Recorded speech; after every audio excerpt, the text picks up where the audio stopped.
말씀은 느헤미야서 4장 1절에서 6절 말씀입니다. 느헤미야서 4장 1절에서 6절 말씀, 제가 교독하도록 하겠습니다. 느헤미야서 4장 1절에서 6절 말씀 제가 읽겠습니다. 산발랏이 우리가 성을 건축한다 함을 듣고 크게 분노하여 유다 사람들을 비웃으며 자기 형제들과 사마리아 군대 앞에서 일러 말하되 이 미약한 유다 사람들이 하는 일이 무엇인가? 스스로 견고하게 하려는가? 제사를 드리려는가? 하루의 일을 마치려는가? 불탄 돌을 흙무더기에서 다시 일으키려는가 하고 암몬 사람 도비아는 곁에 있다가 이르되 그들이 건축하는 돌 성벽은 여호와가 올라가도 곧 무너지리라 하더라.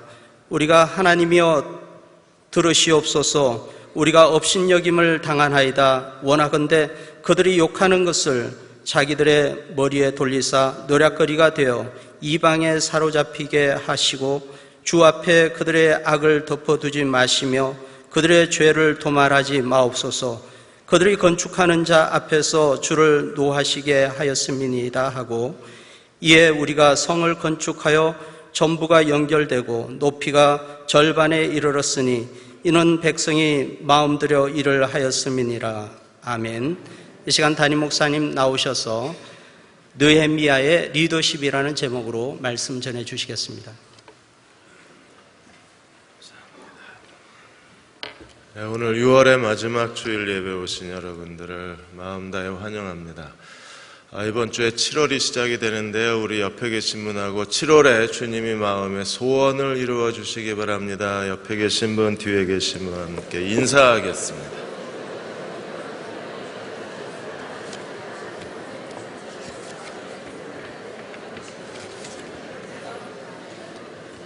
감사합니다. 오늘 느헤미야 4장은 2주에 걸쳐서 말씀을 함께 나누고자 합니다.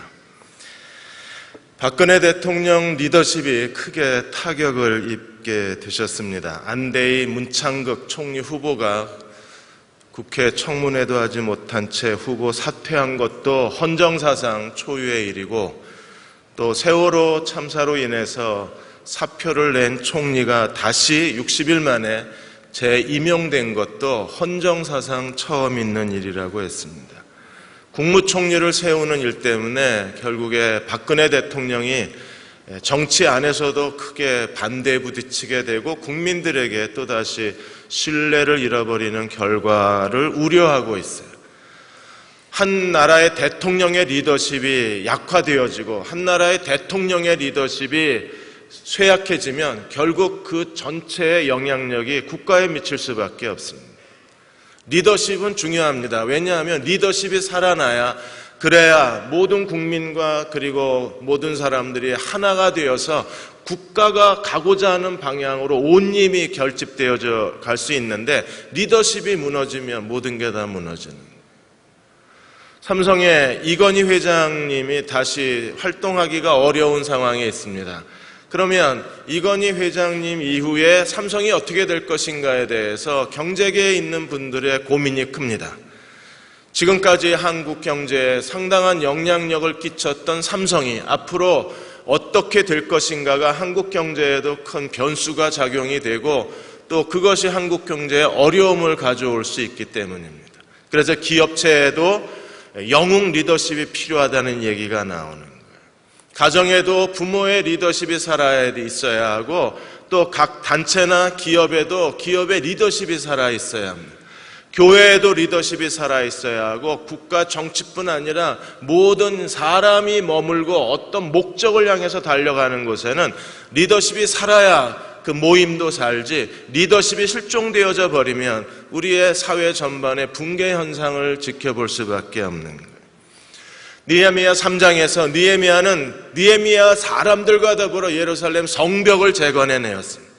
그것은 결코 쉬운 일이 아니었습니다. 단 한 번의 프로젝트였지만 그러나 무너진 성벽을 이미 영적으로 침체되고 경제적으로 어렵고 삶의 의욕을 잃어버린 사람들을 다시 불러일으켜서 예루살렘 성벽을 단 52일 만에 일으켜 세웠다는 것은 느헤미야의 리더십이었기 때문에 가능한 일이에요. 느헤미야 3장에 그 예루살렘 성문 이름이 모두 7개가 나옵니다. 지금 현재 예루살렘에 있는 구도시와 신도시를 합쳐서 1982년에 유네스코가 지정한 세계유산 지금 예루살렘 도시는 전체 둘레가 사각형 둘레가 한 4km 정도 되는데, 이 성벽은 1538년에서 42년까지 오스만 터키의 슐레면 대제가 지은 건물. 예루살렘은 그동안에 계속 10여 차례 무너진 상황이었고, 이 슐레면은 대제가 건축한 성벽이 지금 한 4km 정도 돼요. 그리고 그 중에 한 1950m 정도를 사람이 성벽 위를 걸어서 예루살렘 성을 한 바퀴 돌 수 있게 만들어 놓았습니다. 지금 예루살렘 성엔 8개의 성문이 있어요. 느헤미야 3장에 7개 성문 이름이 기록되어져 있습니다. 양문, 옛문, 골짜기문, 분문. 여기서 분문의 분자는요, 분유할 때 분자입니다.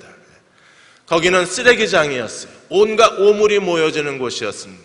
근데 지금 유태인들이 이 분문을 통해서 통곡의 벽에 나아가서 3번째 성전을 위해서 지금 눈물로 기도하고 있습니다. 그리고 샘문, 수문, 말맞자를 써서 마문이 있습니다. 이러한 예루살렘 성벽을 이미 무기력해진 이스라엘 백성을 이끌고 52일 만에 건축해낼 수 있었다.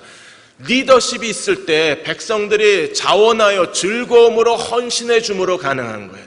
그러므로 사단의 가장 집요한 공격은 리더십을 무너뜨리는 겁니다. 리더십이 붕괴가 되면 한 국가의 운명이나 리더십이 무너져버리면 한 가정에 여러 가지 문제점이 일어날 수밖에 없고, 경제와 교육의 사회 전반에 걸쳐서 리더십이 사탄의 공격 대상이 돼서 사탄이 리더십을 부러뜨려버리면 그 사회 전체가 그대로 앉은 채 무너지는 거예요. 사단은 대적자입니다. 사단은 방해자입니다. 사단은 파괴자입니다. 사탄은 회방자입니다. 그래서 하나님의 뜻을 망가뜨리고 하나님의 프로젝트를 무용지물로 만들고 하나님이 더 이상 그 사람을 쓰실 수 없도록 사람을 넘어뜨리고 사람을 하여금 타락시키게 만들고 한 사람이 하나님 앞에 쓸모없게 만드는 것이 모두 사단의 괴계요, 사단의 전략. 사탄은 할 수만 있으면 광명의 천사로 가정하고 의의 일꾼으로 가정을 해서 믿는 자들을 미혹해 하고 그 앞에 덫을 놓고 함정을 파서 사람들을 넘어뜨려요. 가장 무서운 것이 리더십에 대한 붕괴입니다.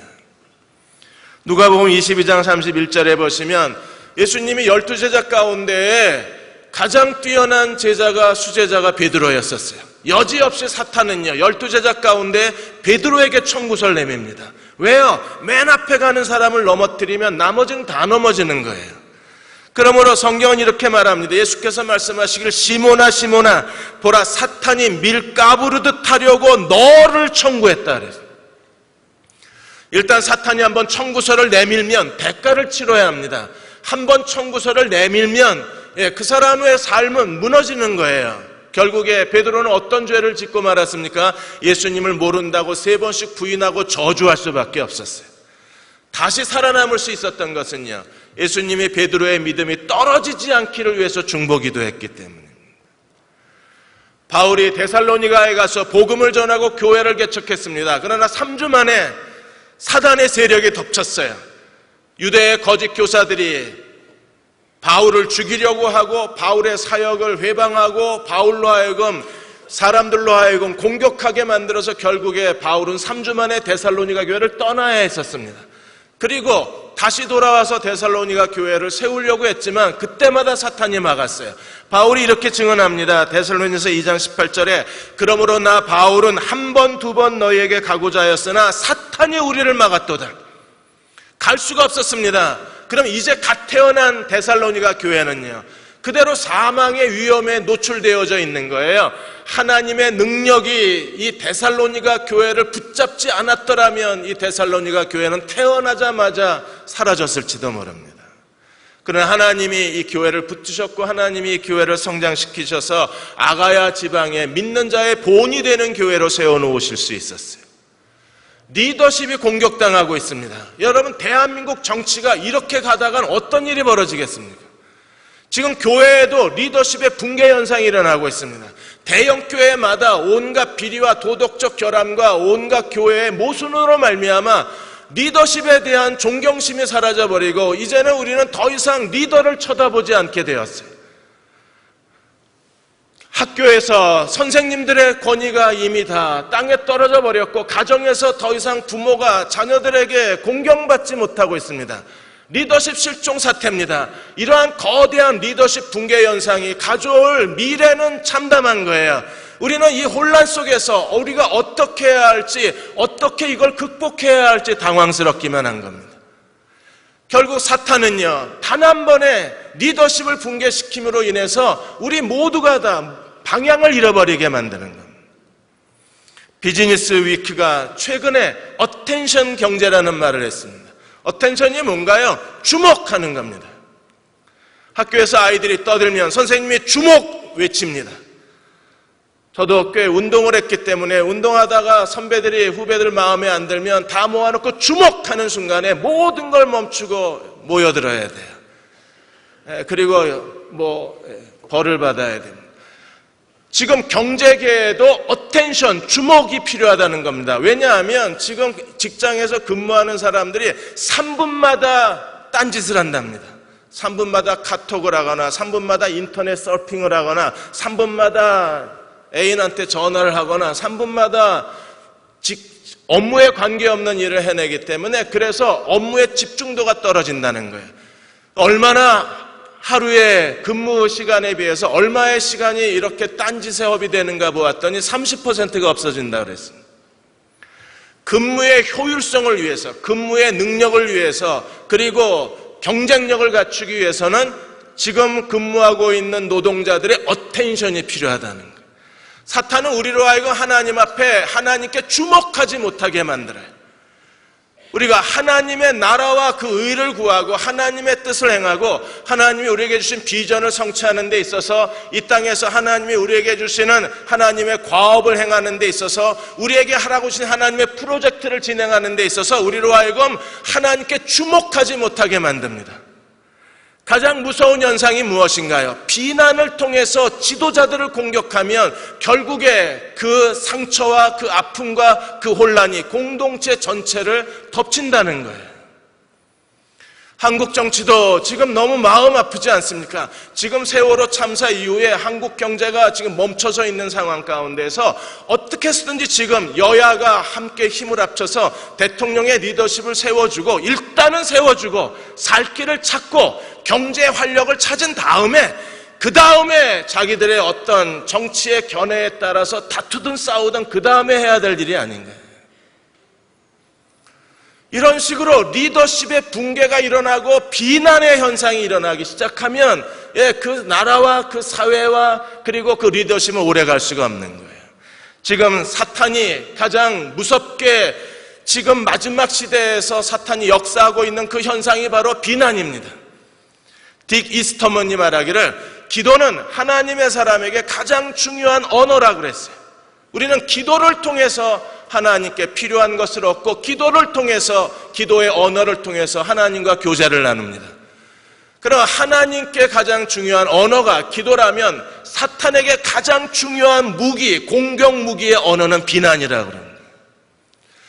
지금 사회 전체가 어쩌면 비난의 영에 쌓여 있는지도 모릅니다. 우리는 어디를 가든지 비난의 소리를 들어야 하고 비난하는 사람들의 말을 들어야 하고 비난하는 사람들의 얼굴 표정을 우리는 부끄럽게 쳐다보아야 합니다. 교회를 가도 정치를 봐도 월드컵 축구를 봐도 홍명보 씨 이제 돌아오면 큰일 났어요. 온갖 비난이 다 퍼부어질 텐데. 모든 일에 사람들은 끊임없이 비난에 빠져 있어요. 잠언 15장 4절에 온순한 혀는 생명나무라도 패역한 혀는 마음을 상하게 한다 그랬어요. 사람이 비난을 들으면 비난을 듣거나 말하면 마음이 상해요. 상대방에 대해서 모욕적인 말을 하면 마음이 상하게 돼 있어요. 업신여기는 말을 듣거나 비하하는 말을 들으면 마음이 상할 수밖에 없습니다. 이 사탄의 치명적 공격에서 누구도 자유롭지 못한 거예요. 이번에 동부전선의 GOP 총기 사건도 결국에 뭐 때문에 일어난 겁니까? 비난의 말 때문에. 낙서를 하고 메모를 하고 후배에서부터 선배로 그리고 간부에 이르기까지 끊임없이 자기를 비난하는 것에 대해서 이 사람은 더 이상 견뎌낼 수가 없는 겁니다. 비난이 분노로 바뀌는 순간에 이런 엄청난 사건이 일어나서 5명이 죽고 7명이 다쳐야 했던 거예요. 사탄은 비난을 통해서 하나님의 사람들을 붙잡아 내립니다. 사탄은 비난을 통해서 교회로 하여금 영적 의욕을 잃어버리게 만듭니다. 비난의 소리를 듣게 되면 상한 마음이 되고, 마음이 상한 사람들은 더 이상 하나님께 자원하여 헌신하지 않는 거예요. 영적 무기력 상태가 빠지게 되고 영적 침체가 시작되기 시작하는 겁니다. 전쟁론이라는 책에서 보면 얼마나 많은 적을 죽여야 되느냐, 전쟁에 승리하기 위해서. 이것도 중요하지만 적의 사기를 떨어뜨린 것도 전쟁의 중요한 요인이라 그래서 이거 심리전이라고 말하지 않나요? 2차 세계대전 때 더 많은 사람을 죽이기 위해서 총과 칼을 들이대는 게 아니라 심리전을 통해서 스스로 전쟁의 위축감에 빠지게 하는 겁니다. 2차 세계대전 말기에 독일 군들은 이미 전쟁의 의욕을 다 잃어버렸습니다. 이미 연합군 승리가 다 예상되는 상황 가운데 있습니다. 이때 연합군이 한 일이 뭔가요? 독일군의 사기를 떨어뜨리기 위해서 광고지를 비행기로 뿌렸는데 이 광고지 안에 뭐가 들어있었느냐 하면 영국의 고급 레스토랑의 사진과 메뉴와 그리고 음식 사진이 들어있었어요. 배가 고팠던 독일군 병사들에게는 이 광고지 하나가 그들의 삶을, 모든 사기를 떨어뜨린 겁니다. 연합군은 무려 이 레스토랑 사진을 80억 장을 그대로 독일 상공에 쏟아부어 놓았어요. 스스로 무너지는 겁니다. 이라크전에서도 미군이 사용한 심리전이 무엇입니까? 이라크 병사 한 사단이 투항을 한 사건이 있었습니다. 여러분, 일개 사단이 투항을 했어요. 수백 명의 사람들이 다 머리에 손을 얹고 투항하는 그 장면을 사진을 찍어서 그대로 이라크 전 산악지대에다 뿌려놓았습니다. 적의 사기를 떨어뜨리기에 충분했던 거예요. 사탄이 하나님의 사람들이 더 이상 하나님께 쓰임받지 못하고 스스로 하나님의 섬기던 헌신의 자리에서 물러가게 만들고 그 마음에 거룩한 열정의 불을 꺼뜨리는 사단의 아주 무서운 공격이 비난의 공격입니다.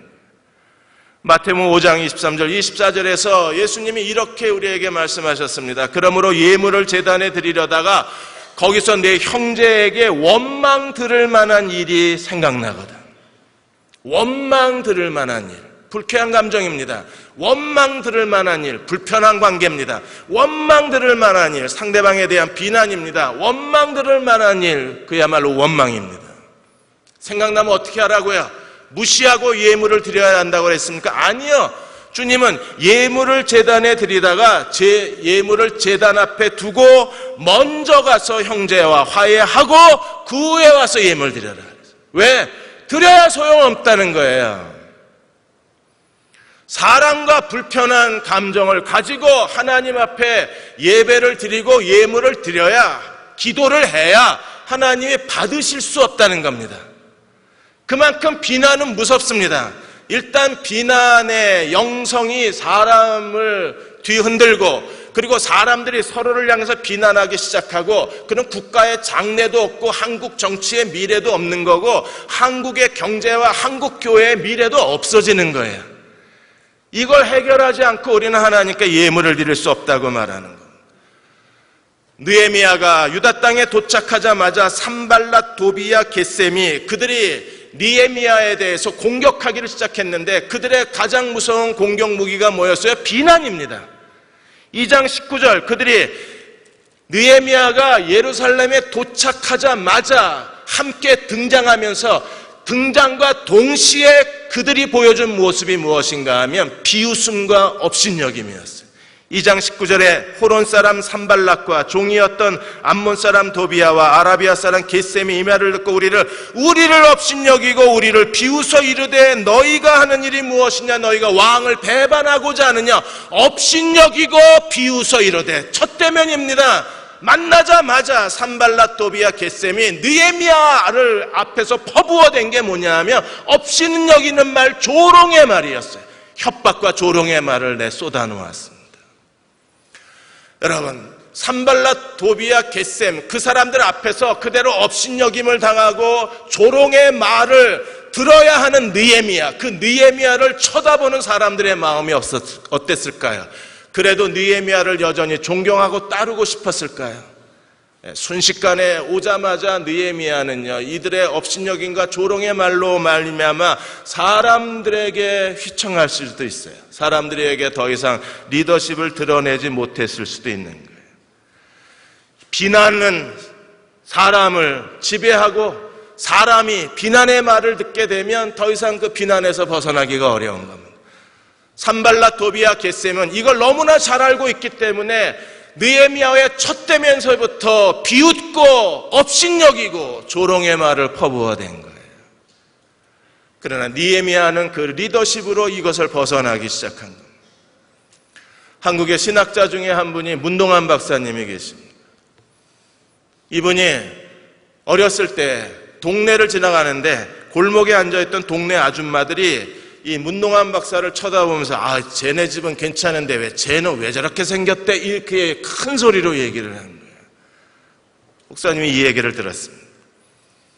그냥 뭐 몇몇 아줌마가 그냥 그러려니 하고 그 다음 며칠 뒤에 다시 지나가는데 또 골목에 아줌마들이 앉아서 쟤는 참 못생겼지? 아빠도 멀쩡하고 엄마도 괜찮은데 쟤는 왜 저래? 이랬어요. 그러자 이게 사실이구나. 내가 우연히 들은 게 아니라 모든 동네 사람들이 나를 못생겼다고 그러는구나 하는 순간에 외모에 대한 자신감을 잃어버린 거예요.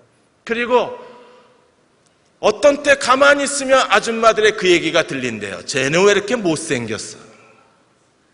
근데 이게 아무리 귀를 막고 머리를 흔들어도 이 말이 마음에서 떠나지를 않더래요. 결국에 외모에 대한 자신감을 잃어버리면서 이분이 굉장히 명석하고 똑똑하신 분입니다. 그런데 결국에 삶의 의욕까지 잃어버리시는 거예요. 프리스턴 대학에 24살에 유학을 가셨는데 다른 사람들은 다 박사학위 받고 귀국을 했는데 이 문동환 박사님은 6년째 지금 논문을 패스를 못하고 있는 거예요. 그러던 어느 날 한국인 교인의 집에서 저녁에 작은 파티가 열렸는데 문 목사님도 초대를 받았습니다. 가서 같이 사람들하고 얘기하면서 대화를 나누고 있는데 거기에 눈에 번쩍 띌 만한 아름다운 미국인 여성이 한 분 계신 거예요. 와, 저 여자 참 미인이다 이러고 쳐다보고 있는데 그 미인이 자기에게 다가오는 거예요. 또 못생겼다고 그럴까 봐 움찔했답니다. 그런데 이 미국인 미국인이구나. 미국인 미인이 이 문동환 박사님한테 내가 많은 동양 남자를 만나봤는데 당신 정말 잘생겼다. 당신처럼 잘생긴 동양 남자를 만나본 적이 없다 하는 순간에 아줌마들의 목소리가 더 안 들리더래요. 그래 1년 만에 논문 패스하고 한국에 오셔서 한국에 존경받는 신학자 중에 한 분이 되신 거예요. 그래 문 목사님은 자기 안에 남아있던 그 아줌마들의 말을 자멸감이라고 그랬고 그 미국인 아름다운 여성이 남겨놓은 그 말은 자신감의 언어라고 그랬어요. 어떤 말은 우리를 자멸시킵니다. 근데 어떤 말을 우리는 다시 자신감을 되찾게 해주는 거예요. 산발랏, 도비아, 겟셈이 이걸 잘 알고 있었기 때문에 2장에서 첫 만남에서부터 업신여기고 조롱의 말을 쏟아놓았을 뿐 아니라 오늘 4장 1절에서 3절까지 그는 공개적으로 느헤미야와 그리고 유다 백성들을 비난하기 시작합니다. 4장 1절에 산발랏이 우리가 성을 건축한다음을 듣고 크게 분노하여 유다 사람을 노골적으로 비웃기 시작했어요. 공개적인 비난처럼 무서운 게 없습니다. 우리는 다 어떤 행동을 하면서도 사람들의 비난받을 걸 두려워하고 삽니다. 근데 산발랏이 지금 어떻게 비난을 하고 있습니까? 4장 2절에 자기 형제들과 사마리아 군대 앞에서 일러 말하되 이 미약한 유다 사람들이 하는 일이 뭔가? 얘네들 지금 뭐 하는 거야? 그런데 그 유다 사람에 대해서 뭐라고 말하고 있어요? 미약한 유다 사람들이 지금 뭐 하고 있느냐고 비웃었어요. 미약하다고 하는 히브리어의 단어가 아말렐림이라는 단어입니다. 이 아말렐림은요, 가지가 꺾였다는 거예요. 나무가 가지가 꺾였으면 죽은 겁니다. 볼품 없어지는 겁니다. 시들시들해지는 겁니다. 그러므로 유다 백성들을 향해서 꺾어진 나무처럼 시들시들한 얘네들 뭐 하는 거야? 꺾어진 나무처럼 별 볼 일 없는 얘네들이 도대체 뭐 하는 거야? 얘네들이 지금 뭐하고 있는 거냐? 이렇게 비웃어요. 여러분, 사람이 무능한 사람이라고 지적을 받으면요, 그것처럼 마음에 고통스러운 게 없잖아요. 아무리 열심히 있는 사람도, 아무리 자기의 능력 이상의 어떤 성과를 위해서 뛰던 사람도 단 한 번 무능한 사람이라고 지적당하는 순간에 모든 게 다 멈춰버리는 거잖아요.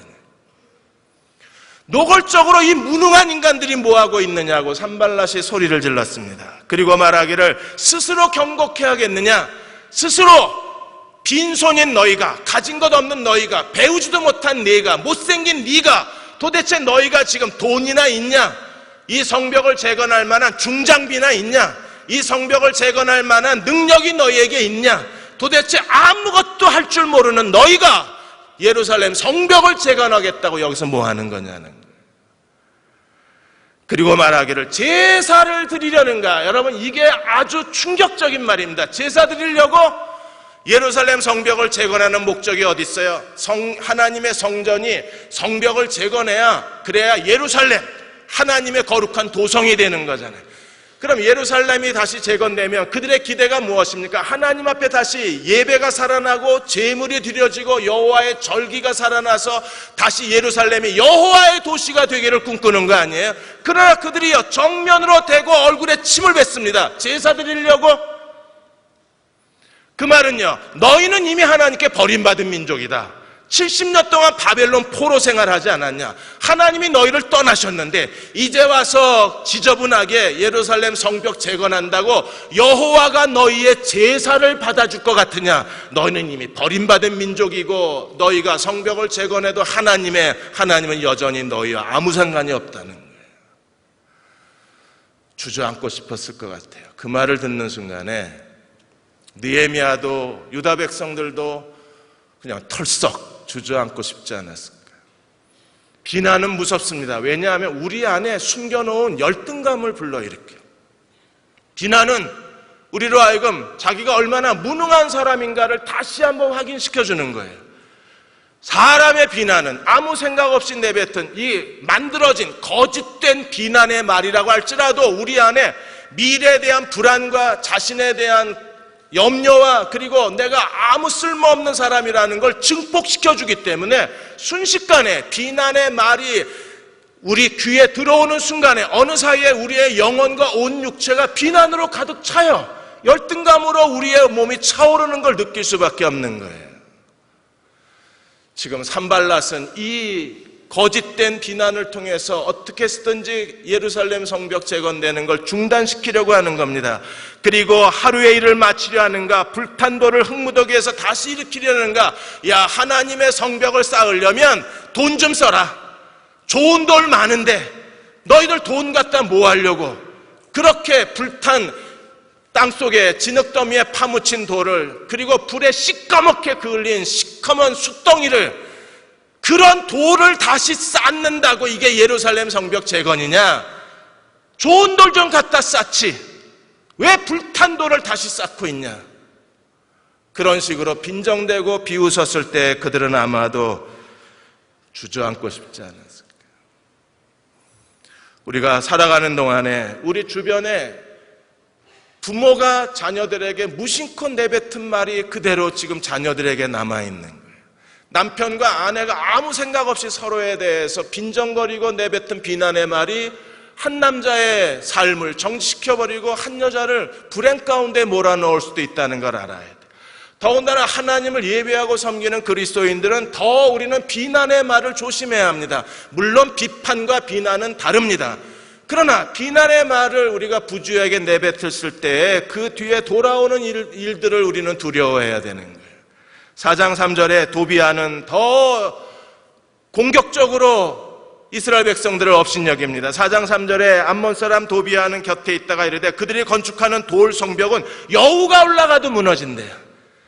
우리가 알고 있는 이런 누렁이 큰 게 늑대가 아니라 여우는요, 지금 고양이만한 여우입니다. 작은 여우입니다. 그런 여우가 돌로 쌓은 성벽이 그런 고양이만한 여우가 지나가도 무너진다는 거예요. 그렇게 비난을 쏟아붓고 있는 거예요. 어느 한 부부가 카네기 리더십 스쿨을 그 남자분이 거기서 강의를 듣고 나서 자기 인생을 되돌아보게 됐어요. 이제 먹고 살만하고 아파트도 큰 거 하나 장만하고 자식들도 대학 잘 가고 그리고 이제 경제적으로 여유가 있는데 뭔가 집에 들어가기가 싫은 거예요. 왜 이러나 싶었더니 아내하고의 어느 사이의 관계가 냉각되어지고 더 이상 아내를 봐도 기쁘지가 않고 자꾸 아내를 피하는 자기를 발견하게 된 겁니다. 왜 이렇게 됐을까를 생각을 했더니 어느 사이에 이 부부가 만나면 사소한 사건 때문에 사소한 일인데도 막 서로 잔소리를 늘어놓고 폭언을 하고 서로 비난을 하고 서로를 막 원망을 하는 거예요. 그러다 보니까 부부 사이가 점점 멀어지게 되면서 이 남자가 집에 들어가기가 싫은 겁니다. 그래서 카네기 리더십 스쿨에서 배운 대로 내가 그러면 아내에 대해서 비난하지 않겠다. 더 이상 아내에 대해서 부정적인 말을 하지 않고 비난도 안 하고 원망도 안 하고 불평도 안 하고 잔소리도 안 하겠다. 그렇게 결심을 하고 그때부터 아내에 대해서 친절하게 얘기를 하기 시작한 거예요. 아내가 갑자기 남편이 반응이 이상한 겁니다. 지금쯤 이렇게 건드리면 반응이 와야 되는데 이 남자가 반응이 안 오는 거예요. 내가 평생에 후회할 일이 많이 있는데 내 인생의 가장 큰 후회가 너란 인간하고 결혼한 거다. 이렇게 말을 하면 남편도 누가 할 소리, 당신 같은 여자랑 살 남자는 이 세상에 아무도 없어 이러고 나와야 되는데 남편이 아무 소리를 안 하는 거예요. 남편이 바뀌니까 아내도 바뀌기 시작했어요. 그리고 다시 예전에 그 다정하고 사랑스러운 언어를 되찾았습니다. 그런데 이 남자가 이제 모든 게 다 아내하고 관계가 다 회복이 됐는데도 가끔씩 아내 얼굴을 볼 때마다 문득 자기 속에서 꿈틀거리는 말이 있대요. 그 소리가 아직도 들린답니다. 여러분 그 소리가 뭔지 아세요? 너! 이 무능한 인간! 이 소리야. 아내가 화가 나니까 분노가 극에 다르니까 남편에 대해서 이 무능한 인간아! 이러고 소리를 질렀는데 이게 안 지워지더래요. 비난의 말은 끝까지 잡초뿌리처럼 우리 마음에 살아남아서 어느 사이인가 다시 싹이 돋고 어느 사이에 다시 숲을 이루어가는 거예요. 느헤미야는 이러한 산발랏 도비아의 비난의 말에 대해서 어떻게 대응을 했을까요? 느헤미야의 리더십이 여기에 있습니다. 4절에 보시면 느헤미야가 하나님 앞에 어떻게 하고 있어요? 하나님이여 우리 하나님이여 들으시옵소서. 사람의 비난의 말은 하나님께 대한 기도의 말로써 덮어버려야 돼요. 비난의 말은 비난의 언어는 기도의 언어로만 이게 세척이 되어지고 기도의 언어로만 제거될 수 있고 우리 마음속에 남아있는 부모로부터 들은 남편과 아내로부터 들은 가까운 친구로부터 그들이 생각 없이 내뱉은 온갖 비난의 말, 부정적인 말, 내 열등감을 자극시키는 말, 나를 무능하게 쳐다본 사람들의 얼굴 표정. 여러분 비난은요 말뿐 아니라 얼굴 표정, 상대방의 태도, 어떤 일을 처리하는 어떤 행위를 통해서 얼마든지 우리를 비난하는 거예요. 이런 것들이 우리 마음에 남아있을 때 그것을 제거하고 그것을 뚫고 스스로 자기 자신을 비난해서 해방시킬 수 있는 사람은 어떤 사람입니까? 하나님 앞에 기도하는 사람. 하나님이여 들으시옵소서. 느헤미야는 전심을 다하여 하나님 앞에 이렇게 기도합니다. 우리가 업신여김을 당하나이다. 원컨대 그들이 모욕하는 것을 자기의 머리로 하나님 되돌려 주십시오. 우리가 받는 업신여김을 하나님 되돌려 주십시오. 우리가 받는 모욕을 하나님 그들에게 되돌려 주십시오. 그리고 그들로 하여금 노략거리가 되어서 이방인에게 다시 사로잡히게 해 주십시오. 느헤미야는 지금 개인의 복수를 위해서 기도하고 있는 게 아니에요. 그는요 하나님의 공의로운 심판을 위해서 기도하고 있는 겁니다. 하나님의 영광을 위해서 기도하고 있는 거예요. 왜? 지금 그들이 하고 있는 일은 무엇입니까? 하나님의 일이기 때문에, 하나님의 명령을 수행하고 있는 일이기 때문에 하나님의 명령을 수행하고 있는 느헤미야와 그리고 유다 백성들을 비웃고 조롱하고 업신여기는 것은 하나님을 업신여기는 거예요. 그러므로 하나님의 공의의 심판을 선언합니다. 하나님이여 우리의 업신여김을 그들에게 그대로 되돌려 주십시오. 우리가 받은 모욕을 그대로 그들에게 되돌려 주십시오. 우리가 하나님 앞에 전심으로 기도하지 않으면, 마음을 다해서 기도하지 않으면, 기도에 강한 사람이 되지 못하면 우리 마음속에 남아있는 비난의 쓴뿌리가, 우리 마음속에 있는 상처의 말이, 스스로 자기 자신에 대한 무능감이, 스스로 자기를 부정하게 생각하는 우리 스스로 나약함이 계속 우리를 괴롭히고 우리의 갈 길을 가로막고 우리로 하여금 하나님께 쓸모없게 만들어버리는 거예요. 여러분의 마음속에도 어느 날 문득 내게 남아있는 부모로부터 들은 모욕과 업신여김과 조롱의 말들이 있어요. 그리고 우리가 가까운 사람인데도 서로에게 화가 났다고 해서, 분노했다고 해서 쏟아놓은 많은 말들이 있습니다. 비판은 우리를 성장시키지만 비난은 우리를 무능하게 만들어버리는 거예요.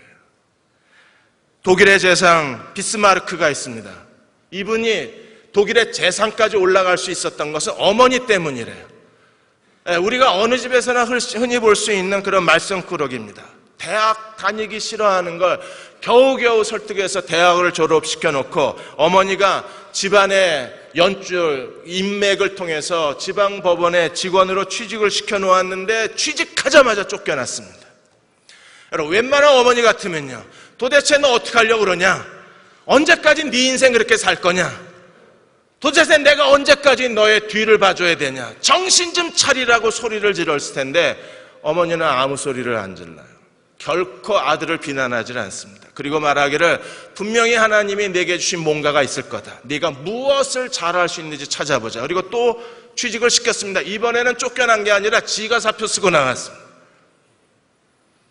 어디를 취직을 시켜도 오래 가지를 못하는 거예요. 적응을 못합니다. 쫓겨나거나 아니면 자기가 자기 발로 나오거나. 그렇게 몇 번 취직을 시켜주다가 어머니가 자기 아들 비스마르크에게 군인 정신이 있다는 걸 찾아내요. 그리고 어느 날 아들을 불러서 내가 볼 때 너에게 군인의 기질, 군인의 정신, 군인의 감각이 있는 것 같다. 군대 가라. 아들이 혹시나 해서 군대를 갔습니다. 어머니가 맞았어요. 군대에 있자 이 사람이 그야말로 자기의 전성시대를 맞이합니다. 군대 체질이 몸에 맞는 거예요. 군대에 있는 게 너무 즐거운 겁니다. 군대에서 군인으로 사는 게 그에게 스윗 스팟이 되는 거예요. 인생의 가장 즐거운 곳이 되었어요. 그리고 제대하고 나서 그는 정치에 뛰어들어서 그 군인 시절에 배웠던 인맥을 통해서, 리더십을 통해서 독일 재상까지 올라갑니다. 우리가 하나의 어머니의 그런 긍정적인 말 한마디가 자식의 인생을 어떻게 변화시켰는가를 우리가 목도했다면 우리는요, 우리 안에 남아있는 이런 온갖 부정적인 말, 열등감을 자극시키는 말, 우리로 하여금 너는 그만하면 됐어. 그 정도 사는 것도 잘하는 거야. 더 네가 뭘 하려고 그러면 욕심이야. 누가 그렇게 얘기하든가요? 내가 나한테 그렇게 얘기를 해요. 누가 그렇게 얘기하라고 시켰나요? 우리 안에 어느 사이에 비난이 우리를 잡아 끌고 있는 거예요. 그러므로 느헤미야는 하나님께서 그들의 받은 모욕을 되돌려 주시기를 원하고 5절에 보시면 주 앞에서 그들의 악을 덮어주지 마시고, 여러분, 비난은 악이에요. 그 다음에 그들의 죄를 도말하지 마시고, 비난은 죄입니다. 그리고 그들로 하여금 건축하는 자 앞에서 주를 노엽게 하였나이다. 그건 하나님을 분노시키는 거예요. 우리를 분노하게 할 뿐 아니라 하나님을 분노시키는 겁니다. 우리가 기도함으로, 강한 기도의 무릎으로 하나님 앞에 엎드림으로, 여러분, 우리 가정에서 이 모든 분노가 제거되어져야 합니다. 우리가 다 함께 하나님 앞에 엎드려 기도함으로 대형교회 안에 있는 모든 비난의 말들이 사라져야 합니다. 우리가 하나님 앞에 온 힘을 다하여 엎드림으로 이 정치를 뒤흔들고 있는 이 한국 사회를 붙잡고 놓아주지 않는 온갖 비난의 말들이 이 땅에서 사라져야만 합니다. 그건 오직 기도의 언어를 통해서만 가능한 거예요.